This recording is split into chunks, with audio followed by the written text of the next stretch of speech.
killed my son. Yeah. Fun, don't get, might be a fun, but there's no fun inside of our hearts now. We're just literally gutted. So if that's fun, if I could show you my feelings on the table, people would understand. They'd have to see it inside of us to understand what it's done. Their son Brian was 20 and had been taking E for some time. The last few months, we didn't think it was our lad. He changed completely, as if it was another person inside him.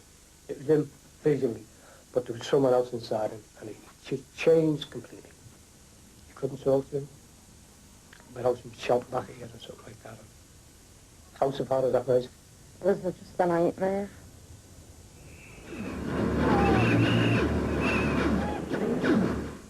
Death actually comes to relatively few. However, nobody can be really sure in advance who will suffer a catastrophic adverse reaction, nor what the long-term effects of E might be. And E devotees can't be sure of what they're taking either. We bought 16 E tabs for testing. 10 proved to be made up of caffeine and amphetamine, sometimes repackaged in emptied antibiotic capsules.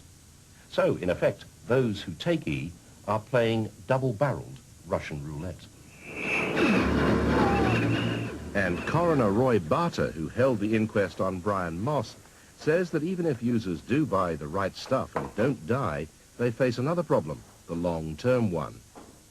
If you survive the one tablet and you get some pleasure from it, then naturally you're going to carry on taking it.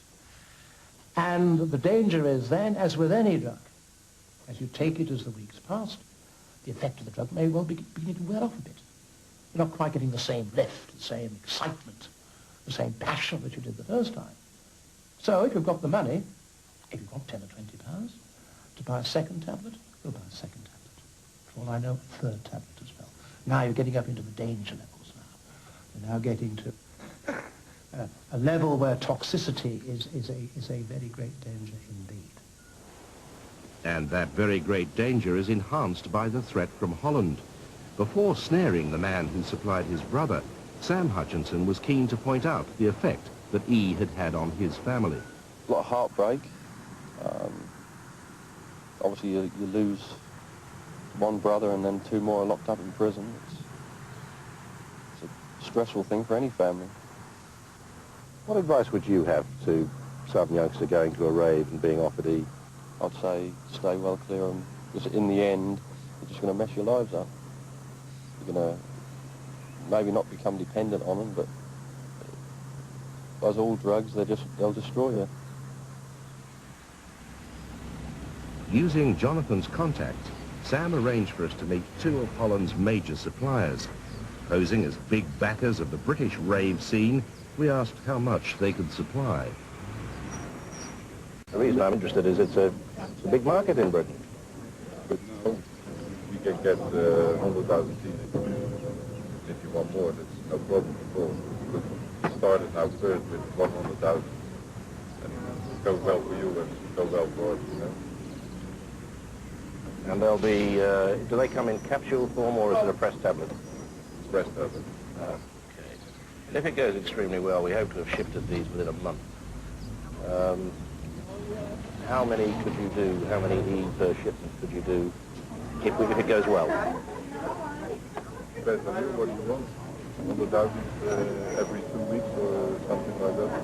That's easy for you, is it? Yeah. More if necessary? If you want more, it's necessary. Okay. Thank you very much. We gave their names and our evidence to the Dutch police, and then followed the trail through the British dealers to the teenagers who don't want to acknowledge there's a problem with E. Well, they're running the danger of going out to a lovely party and coming home mad, which means admission to a psychiatric hospital. They're running the danger of a sort of brain damage which is going to stop them enjoying life for a very long time. We don't know how long these effects last. Julian Rossiter now faces those long-term effects. In the short term, ecstasy nearly killed him. He'd heard rumours of the risks, but but they were blotted out by the drug's much publicised feel-good factor. You just feel great. It's like your birthday. It's a nice sensation in your body. You want to dance. That was part of my problem. I should have sat down, but I never. I was dancing. I was all right. I was great. I was eating up my cake. And next thing, everything just slowed down for me, like real slow motion.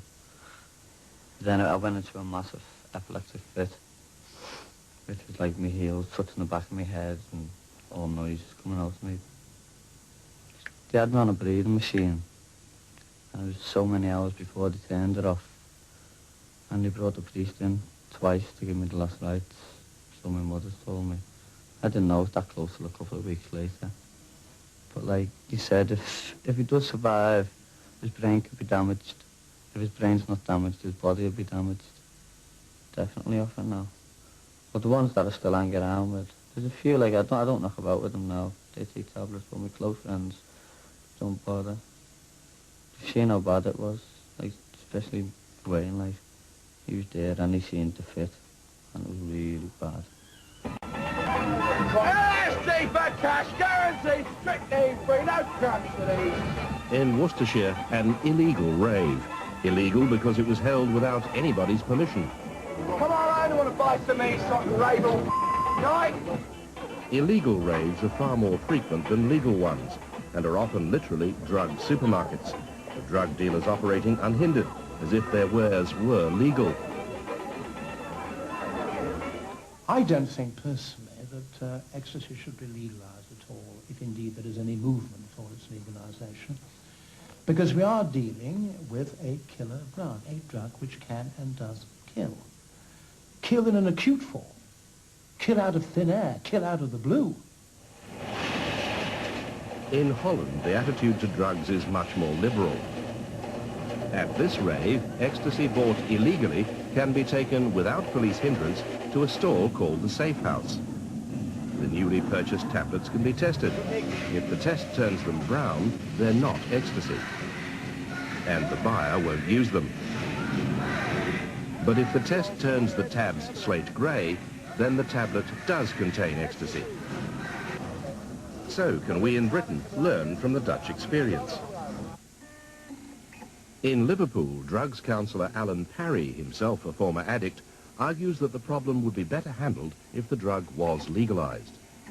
If it was up to me, I would certainly have a period where the drug was decriminalised, where we could analyse the drugs very quickly so we knew exactly what kids were taking, so we could warn them away from the more dangerous ones. But you can't tell. There is no test to see if you're sensitive. The only test is the ultimate one. You drop dead. But yeah, and exactly, that's what's happening now. Some kids are dropping dead, and actually more are dying than the figures report. But the fact is, they're determined to do it. The choice is not between doing it and not doing it. If it was legal, the choice would be between buying it off the streets or buying it from a market where the drug was measured, controlled. Then we could test it out. But of course, making E legal might encourage more people to take it, and at the moment, not everybody does. The parents in tonight's programme argue there's no such thing as safe ecstasy. Certainly not in the case of Ian Hazelden. In retrospect, his parents now know Ian's frequent use of ecstasy was behind his violent mood swings. The people who turn around and say ecstasy should be legalised and should be freely available, they just don't know what they're talking about. They should keep their mouths shut, because ecstasy, whichever way you look at it, is a killer. As if to recognise the potentially serious problem, most raves these days provide a chill-out area where youngsters can cool down before they go home. But that can be too little, too late. This drug is a potential killer. The unfortunate part is, of course, that when you talk to the youngsters at this place, they think it is a nice, little, safe designer drug, and trying to convince them that they are risking death.